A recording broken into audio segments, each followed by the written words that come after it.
Welcome back to another CineFix Now Roundtable. This week, we're going to talk about all the rad TV that's happening this weekend.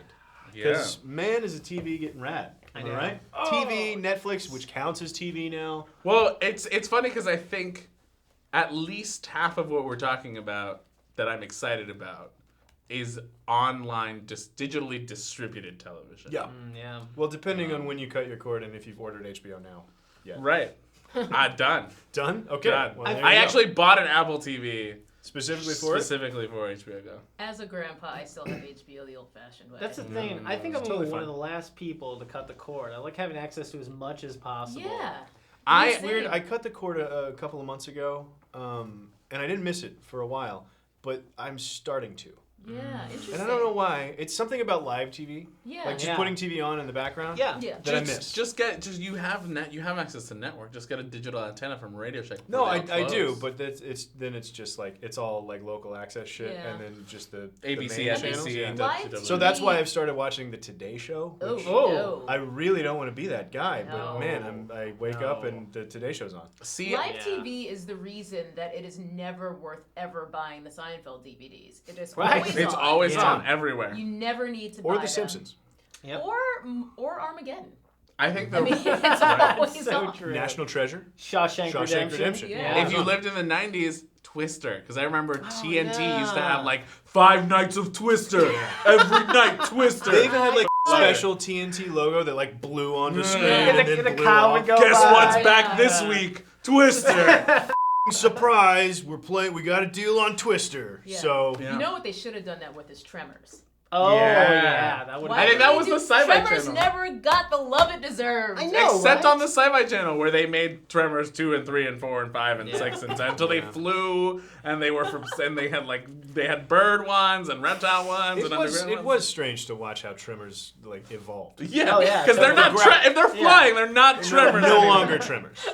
Shockwaves. They had to up the Right. ante, Perhaps. you know. Graboids, rather. Is Graboids, what they're yes, called. yeah. Graboids. I never watched. I don't count as a cord cutter because I never corded in. Corded in? Never corded in? Okay, Never. That's fine. I've You've never been cordless this whole time. I've been cordless ever since I moved out of my parents' house. Yeah. Okay. Wow. Which is a long, long time ago. And Feels like you're bragging, but whatever. I am bragging a little bit. It means I'm younger than all of you. Trailblazing like crazy. But I think that like I used to miss live TV a little bit. And I think I replaced it with like podcasts and things. Because the things that I missed the most were like newsy.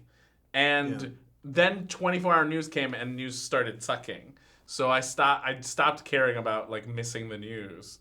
24-hour news has been around for a pretty long time. Yeah, I know. It's been Maybe you aren't younger than all Yeah. of us. If you remember that. Joke's on you. Cut. So anyway, what's happening this weekend? The big one, I don't know the big one. They're all equally big. They're all big. Well, slightly all before the equally weekend, Louie came back. Yes. Yeah. What was it, Thursday night, Louie. right? Yep. Now, you're a big Louie fan. Yes. Yeah. Favorite stand-up of all time. Of course, I mean, I love Dave Chappelle as well, but he's sort of hard to see now. I can't really go Doesn't see get Dave out much. Chappelle. Yeah. But I've seen Louie live probably like 10 times, like Nice. a lot of times, and I just saw him again in November. Love the show. I feel like if anyone remembers Life with Louie, or Lucky Louie, not Life Yeah. with Louie. Lucky Louie, it just wasn't quite right. Like I wanted to like that show so much, and it just didn't work. And Louie, on the other hand, has been great from the beginning, and it only gets better and better. Lucky Louie was trying to do this like weird stylistic thing with like it was like in a black box theater kind of vibe, which was very odd, and you couldn't get past that to like enjoy what was happening on the actual show. But Louie is just like, hey, I'm a human. That's funny, right? And like it is. I agree with you. That's very funny. It's been awesome to really just see him evolve as a stand-up and as a writer and as a director as well, because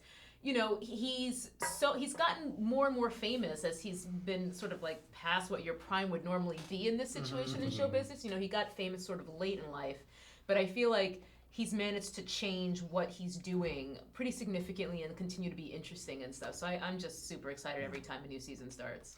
The show's done a lot of things that I love, but there's this one thing in particular that I don't know why I like really love it, which is like I love serious Parker Posey, like when Parker Posey is like allowed to actually act. Yeah. Because she's amazing. Yeah, she is. And the show like gave her a chance to do that again. Right. And I was like, oh, thank God somebody finally let Parker Posey act. 'Cause Yeah. and not just be like, I'm the kooky character. Yeah. She's really Indie good. girl. Yeah. She really never blew up like I expected. Because I remember, like, when I was, like, Dazed pretty and young, Confused she was, like, and- getting bigger and bigger. Right. And, She's you got know, probably like a cult following of fans, but Yeah. it's always that qualifier of cult that makes like, oh, you never Exactly. quite broke through. Yeah. I mean, when I think of You Parker and Bruce Posey Campbell. movies, I think of, like, Superman Returns, and that's real Ugh, sad. that's upsetting. You know? Right, but that's the kind of character that she keeps getting put in by Exactly. like the big stuff. It's like if she's gonna be in the big stuff, she's gonna get a nice paycheck for like 10 days of being like, I'm Parker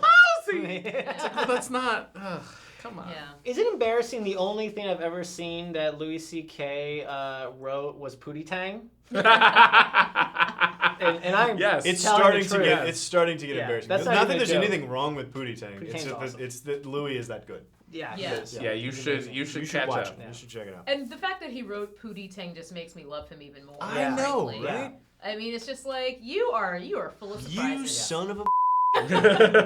Honestly, that's one of the few shows where I don't even fast forward through the opening sequence. Like, I watch it every time because there's something about watching him eat a slice of pizza over a trash can Yeah. that I'm just Yeah. like, I still need to see that again. It's Yeah. still Right. funny. Yeah. Yeah, looking forward to it, and especially because he has so much freedom Yeah. on FX. Yes. Like they literally, from what I understand, they literally just give him a check for the Yeah, budget of the they just show, give him the and budget. and he brings back him back a with show, the Yeah. and that's it. Wow. And which is awesome that FX is doing that. I need to call John Landgraf. I know. Let's get out of here. I got these Although a show that I recently got to watch the pilot for that is not working for is The Comedians. Oh God, I have no interest I in the haven't. show at all. Yeah. Yeah. It I want. is- That's a show that weirdly I want to be successful, but I'm so worried that it's not, and I've heard that it's not. That I'm just like It's just Yeah. trying. every it's time I see a trying billboard, that I'm like, oh man, I wish that was funny. It's trying Yeah. that meta thing real hard, Yeah. and it's just It's tough to do. It doesn't know what it is. It doesn't. At least in the pilot, it didn't know what it was, Mm-hmm. and there were no jokes. Yeah. It just wasn't funny. Isn't I've sad said when it comedy's before. not funny? I've said it a million times. If you're gonna call a show The Comedians, you got to put jokes in it. Yeah. You've Yeah. heard me say that. Yeah. Yeah. What were we TV. talking about? Moving on. Point is, this weekend we got a lot of really good TV to watch. What more? Yes. So what's that? What else? What else? What else? Well, there's Daredevil dropping on Netflix. Whoa. It's on. And by the way, Whoa. thank you for pausing Daredevil to watch this.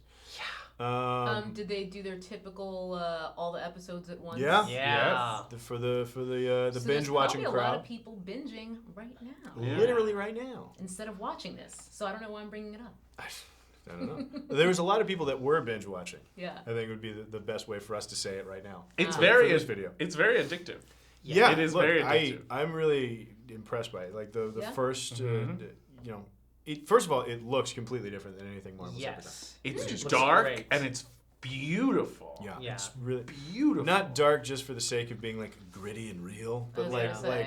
I mean, it is texturally, gritty The and images, real. are, Yeah. the images are very dark Yeah. and very beautiful. The way that they use the light and the shadow and everything it's genuinely beautiful. A lot of it's at night. Little I mean, the dude's chiaroscuro. blind, right? Like Chiaroscuro lighting. the dude is blind, and I think it reflects the darkness of that. Like, it's like it's a nice combination of like, we're talking about a blind dude, and we're talking about like the underbelly of like Hell's Kitchen near crime, Yeah. and so it's dark. That's at No. least two meanings. Now Yeah. let me ask you this: do they do the whole origin story thing, or do they just jump right in? They Bo. They Yeah. mostly jump right in, but like it's almost like sort of what they did with Man of Steel, where he's there, but then he'll like have flashbacks of like Okay. important moments. But Except his as a whole dad- TV show instead of just one movie. Exactly. Well, and his dad apparently is only in the first episode, so they Yeah. might not be doing that many flashbacks. But they Well, got they gotta Scott get the Glenn. stick. Scott Glenn. Oh, Yeah, right, they got so Scott that's- Glenn. Yeah. Yeah, so, but It's they jump right in with a peppering of origin story. and they jump into him being Daredevil, but the season ends with him getting the costume. Yeah. So he becomes Daredevil over the season, Okay. but he's also kind of already Daredevil. right. It's really well done. It's not heavy on the exposition. No. Yeah, not at all. But you totally get it. In fact, I would say it's not that it's not heavy. I'd say it's quite light actually on the exposition. Yeah. Like you need to make a good show, right? You know, And then by the end of the show, and that's what they've really done. I think is they've made a show that's accessible about this comic book character without like beating you over the head about who the hell this guy is. And then hopefully by the end of it, you'll love Daredevil. Yeah, and I think they will. I think it's a huge success, because the thing about Daredevil is he's always been a weird character. I think that, like, he's popular, kind of, but he's popular to people that, like, read the comics and really into it, because he's really gritty, He's, like, the poor Batman, kind of. Yeah. But at the same time, you have the situation where there was that bad Ben Affleck movie that didn't do well, super cheeseball. Elektra, exactly. Oh my God. But I think they've grounded it in the correct way. And it's it also might as well be called Matt Murdock. Yeah, because it's not about Daredevil; it's about Matt Murdock. Yeah, which is cool. And that's how they get you. Yeah, come for the Daredevil, stay for the Matt Murdock. That's right. And the casting's real strong. Yeah, I mean Charlie Cox was really good, and the chick from True. Foggy's a little weak. I think he's great. I think as the plucky comic relief, he doesn't quite have the right timing for me, for my taste. I didn't read a ton of Daredevil as a kid, but what I did read, he felt like Foggy to me, honestly. I liked him a lot. Well, but again, that goes back to my other point. It's like, I don't give a shit about the comics. Right. It's like as... Make the show right. Like, don't worry about, like, being true to Foggy in the comics. You do and you don't, but honestly, like, this needs to be the piece that stands alone. Yeah. So I liked him. I just think performance-wise, he just felt a little, like, sort of weird and flat. And he was the one that, to me, the most... Like, everyone else felt like they were part of the world. He, to me, felt like he was doing a bit. Well, he felt the most network of anybody. He felt like he would have been at home in Agents of S.H.I.E.L.D., and everybody else did not. Yeah. But the chick from True Blood, love her. Yes, she's really good. Deborah Ann Woll. Yeah, the redhead? Jessica from True Jessica. Blood. Yeah, Deborah Ann Woll. She's very good. Very good. Playing Karen Page. Excellent. Secretary. Who is And not a... That was my one beef with the pilot, though, at the end. It's like, I could clean the place up. It's like, oh, come on, guys. You were doing so well. You guys need me. Look at how dirty your place is. You guys are boys with the dirty office. They can clean it up. I'm useful, huh? But she was the secretary of the comics. They got to find a way to do that. Yeah, but... No, I know, but just the way that they said it. I know. I know what you mean. So, look, Daredevil's out right now. Watch the out of it. Yeah, I'm sure you're watching the out of it. Tomorrow, we got all kinds of HBO coming back. Wow, yeah, we do. We've got Game of Thrones, we've got Veep, we've got Silicon Valley. Can we all just excited agree? about all three of these. I feel like Game of Thrones is the best show on TV, like, period. Like, nothing is better than Game of Thrones. That's how I feel. Okay. Look, I love that you have a bold 100%. stance. Nothing I don't else think you're alone. I feel like it is the only thing on TV that is better than almost every single movie that comes out.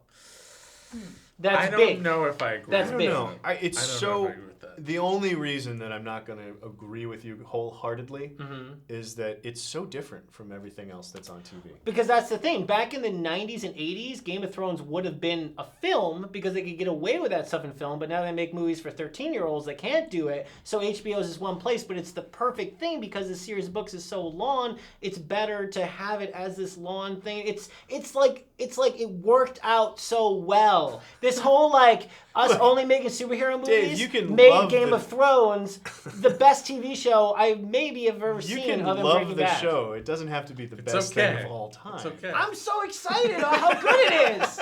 You guys are all like, it's the best. It is among the top 10 shows on television right now. But I don't know if it's I not would The go. View. Because okay, even look at this. Like, how are you going to compare Game of Thrones to the two shows that come right after it, Veep and Silicon Valley? Yeah. Like, you can't compare the two. Okay, like, we'll go Golden Globes in the drama in the drama drama I especially department. can't compare the two because, and people's heads are about to explode probably in the comment section. I don't watch Game of Thrones. Boom! Honestly, I'm not against it. I just It's not missed your the thing. train when it first started, and then it became too overwhelming because we're like 4 seasons deep. It's like 5 now, and it's just like I can't start that show because it's gonna consume my life for 2 months. You have to get sick. Yeah. Get sick and then just binge it. Yeah, I gotta get like real sick. Yeah, like 6 days. Yeah, and I just haven't gotten around. I'm like, not we need opposed to it. We need to but... get you some like bad pork or something. So you can watch Game of Thrones. We'll get you sick. Yeah. We'll have a GOT point, intervention. At this point, I'm kind of enjoying not being part of the movement because it's just such overwhelming enthusiasm. Well, yeah. Like I'm like, you know what? Maybe I don't need this. I did that with Breaking Bad. I didn't watch it until it was over. And I was like, well, this is one of the best shows ever made. I watched that show in real time from episode 1, and I loved it. I did half and half with that. I watched 3 seasons worth in like a weekend, and then I went the rest of the way. I did the same. I watched the first 3 seasons in one sitting, and then got anyway. Did the same thing with Game of Thrones. I actually didn't get into Game of Thrones until halfway through season 2, and then just binge watched it and was like, I can't let go now. And then when I started watching it week to week, I was like, I can't handle this because I need to know. Yeah. I need to watch the next one now. It wasn't that I was bored. It was just like I was like too excited. I was like, I need it. Well, it is. Yeah, but I don't need any of this. It's just too much.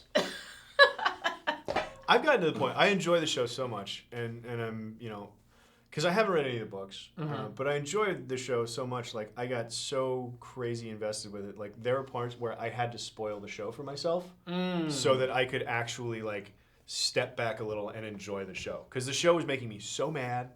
Like I was so, like, because obviously like all this stuff that happened last year, like there's no justice in this world. No. And there's no reason, like you'd have to be an idiot to expect the good guys to win at any moment. Who are the good guys? And who are the good guys anyway? Like it's a show about building up people like to the point where you really care about them, and then killing them very unceremoniously. Yeah. And so it's a frustrating show in that regard. But I like that experience. It's like, well, the show is amazing because it's doing that to me. Like, it's getting that reaction out of me.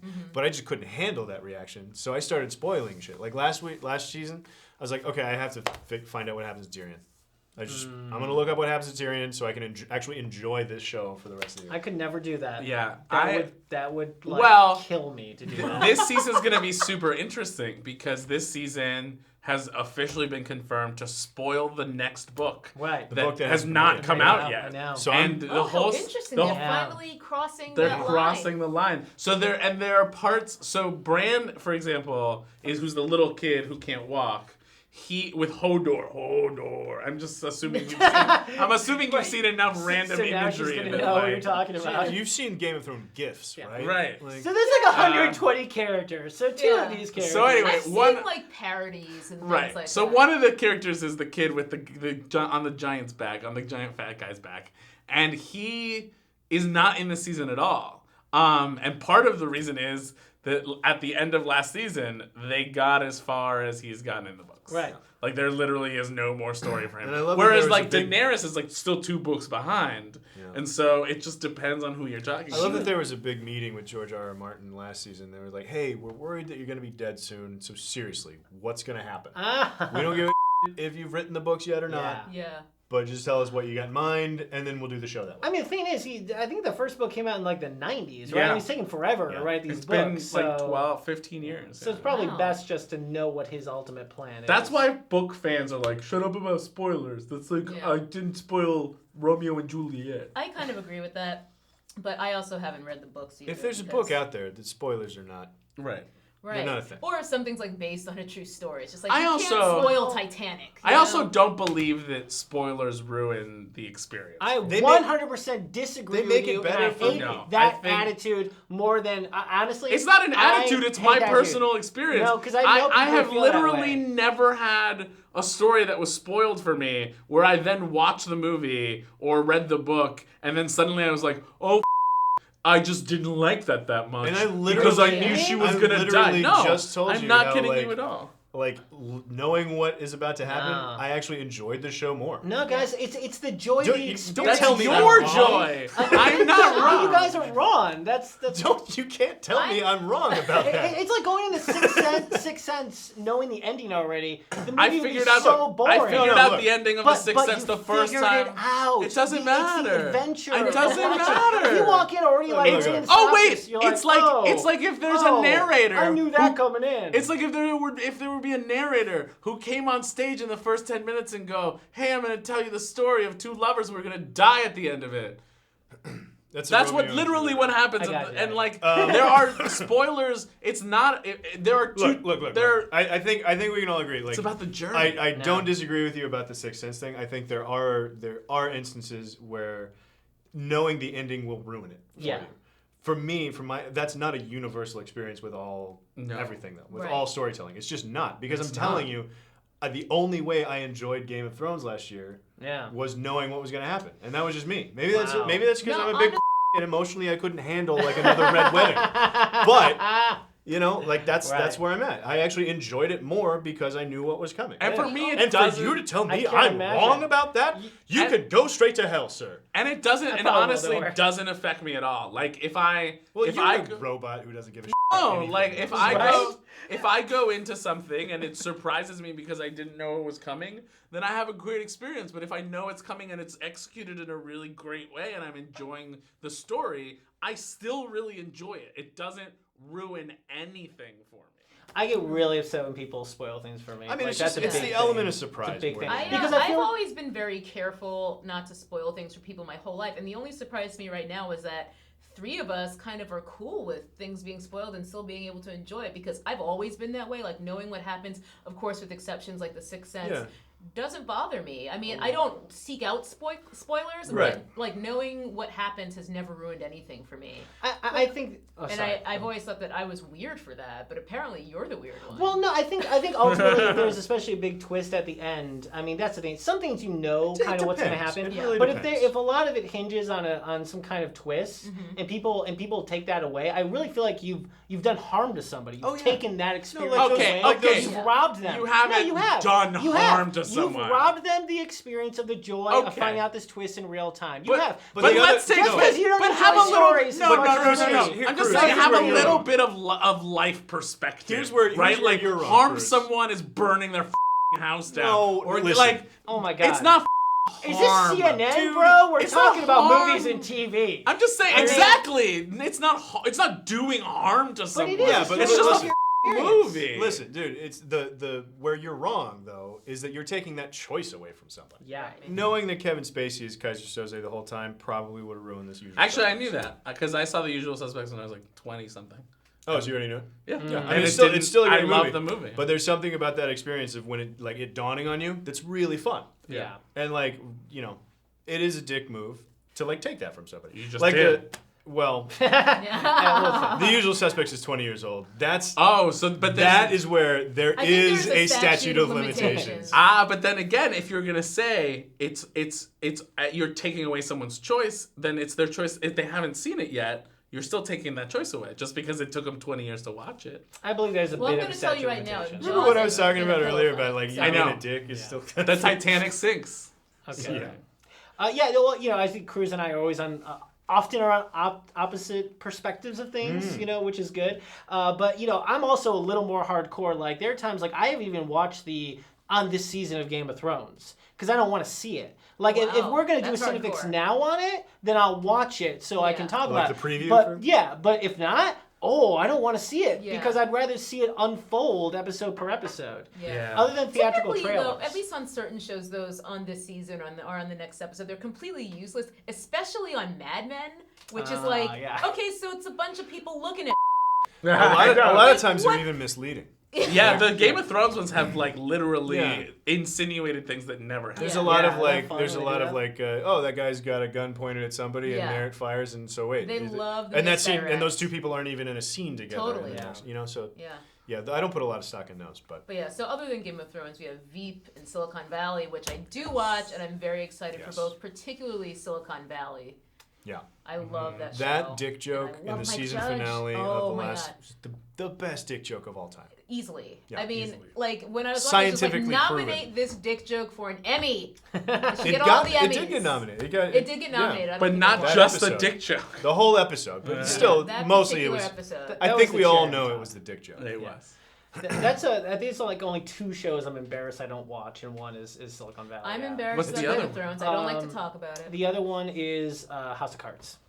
And Ah. I'm going to do it. I just haven't done It's it yet. okay if you don't. Yeah. It's been going. Because to be it's honest, been I going. haven't either. I watched Okay. the first episode of it. I'm like, yeah, this is good. And for some reason, I just never continued watching. Yeah, I've seen a bunch of the first season, but it's mostly when I was like cleaning my apartment and stuff. So I haven't like watched Yeah. it. So like I'm not fully on board with it either. I don't like Kevin Spacey. I don't like Kevin that's Spacey either.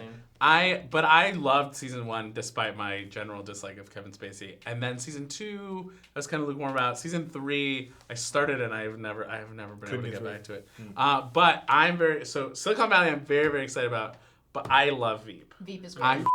I feel like love Veep had its Veep. best season ever last season, Yes. especially. Like that was when it was just like it really fully clicked. Yeah. That's why I'm really, because a lot of times shows will, the first season, they're figuring out what they are. And so by the end of it, you're like, okay, yeah, we got something here. Yeah. And then in the second episode, they take that something and they just sprint with, or the second season, they just sprint with that one thing that they know that they have an identity. And it's like, here we are. Yeah. And the second season is always really good. And then the third season is usually like as good. Occasionally it gets better. Yeah. And then after that, it starts becoming something else. Yeah. Well, they did a big Season- gear shift for season 3 because she's the president. She's now. president now, yeah. And so like it could be one of those things Yeah. where like they're gonna like, oh, we're gonna pivot, and I'm Right. like, oh, are they gonna pivot Yeah. good or are they gonna pivot bad? But I missed it so much that I watched all of the thick of it, and the thick of it is yeah. also amazing. And what was it? In the Loop is the guy's In other the Loop is other the movie, yeah. It's the movie, yeah. Which like I loved that movie when it came out. So when I saw Veep, I was just like, "Is this just In the Loop, the show?" The show. Like, It kinda because is, I'm yeah. fine with that. And the cast is so great, and Yeah. and Silicon Valley as well. Like they've got so many really good names in comedy. They're not big names in comedy. They're big names in comedy in the comedy circle. right, But like and they're they're big stars to people like me. right. Like everybody who's into comedy, Yeah. like really know. Like they love Thomas Middleditch, and like the whole cast of Veep and everybody outside of Julia Louis-Dreyfus. Yeah. Like there are a lot of people that are like, oh, that guy, right? That guy from that other thing, sure. But they're great comedians, and they're all just like at the top of their game right now. It's amazing. Yeah, Kamal Nanjiani. I mean, he's great on Silicon Valley, but he's also done a bunch of spots on Portlandia where he's hilarious too. Yeah. So it's just Well, really and he's nice. showing up in movies just constantly. Hello, my Yeah. name is Doris. He was in yeah. Doris, yeah. I mean, he was in Hot Tub Time Machine 2. Yeah. Like he was just like, hey, we need a funny guy. One of the guys from Silicon Valley. I think Get he's one of in them. Newsreaders too, which is awesome. Oh, he is. Yeah, He is. Newsreaders is great. Is there any other good TV coming on Yes, this weekend? I want to mention 2 things in my more like geekosphere. One's a little more broad. Orphan Black. Yes! Saturday is starting, which is very super That's another exciting. one that I keep hearing about. 3rd season, great show. They're gonna deal with the male clones Male in this clones. season, and it's gonna Season- be crazy. I'm gonna be honest. Season 2 kind of lost me a little bit. I agree. Season 2 is not as strong as season Yeah. 1, but I think the problem is season 1 was so fast paced in their story Right. that 2 felt like it dragged a little. But I'm so excited, and the idea of these more militarized male clones seems really freaky and weird. Yeah. And so Yeah. I'm pretty excited for that. Season 1 also, I think, had like a really clear goal. Right. Totally. Season 2 felt a little lost. Yeah. Because they had to like season 1, all the clones were on the same story. Yeah. Season 2, each clone kind of had their own thing. Yeah, it got Yeah. real messy. It got real messy, and so now that they're all after crazy Russian clone, Mm-hmm. I think they're all back on the same mission. Yeah. So hopefully that'll. Well, and the streamline other it. the other good thing about the first season was a lot of it was about sort of discovering the world and like Yes. just and like what you didn't know what was going to happen next. There was no real clear direction, and so once you're like, all right, now we're in this world for season 2. What are we going to do with it? And I think they just kind of bungled it. Yeah. Yeah. Well, I want to see like Rachel is gonna be pissed in this season. I Yeah, wanna see although her yeah, come and I back loved more. that was the one thing about season 2 that I love the introduction of Rachel Oh, because she's she's a amazing. great character. Yeah. She's great. And one other thing, I'm not sure what day. I think it's Friday, but the last season of Lost Girl, which is a show I really like about it's one of those Buffy-esque shows, like Grimm. It's about a succubus who has powers in this weird sort of supernatural world. It's the last season. It's a Canadian show. One of those. It's Yeah. just one of those succubus. That was a little too flippant. Sorry. Yeah, for what you were saying. It's just this rad supernatural show that has comedy elements. It's a lot like Buffy. What is a succubus? Is that not a succubus. vampire? It's a ghost that has sex with you and kills you. A succubus, Oh, yeah. right. Yeah. The sex death The ghost. sex death ghost. Exactly. Yeah, pretty much. All right, everybody, let us know what you think about all that. What TV are you most excited for? A lot of good stuff happening probably right now. You're probably on a Daredevil break watching this right now. So let us know what you think about all that in the comments down below. Click like and subscribe, and come back next time for more movie news on CineFix Now. Cut that. I kind of blacked out. Did I get that right? Sound good to me. Yeah. Great. Yeah.